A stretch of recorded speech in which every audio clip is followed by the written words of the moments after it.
Hi,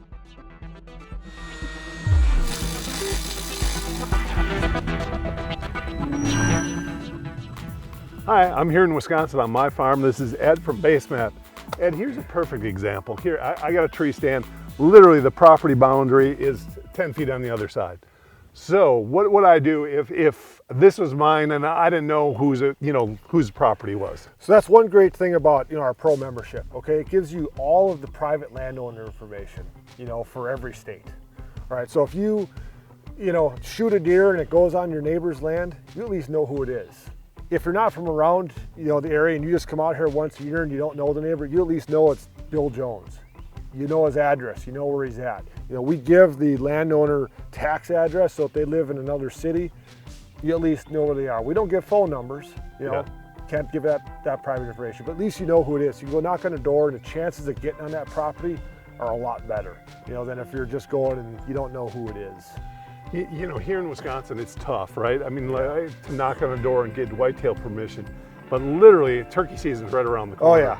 Man, I think this would be the perfect app because so many of the area people over here are farmers. And when you're talking May, those guys are on the fields. They don't care about the turkeys. So again, I mean, if I'm driving by, I'm gonna look. Oh yeah, I would say any kind of bird hunting, turkey and waterfowl. Yeah. Because you're right, in Wisconsin, you can't get permission to hunt deer. But if you want to go get permission to shoot geese and turkeys, those farmers all day, every day, shoot every one of them. And kind of like finding public land in Wisconsin or private land is hard. But in other states, that's not the case. I mean, if you're in North Dakota, South Dakota, even Iowa, I mean, your odds of finding a place are pretty decent if you knock on enough doors. Right. This gives you the tools.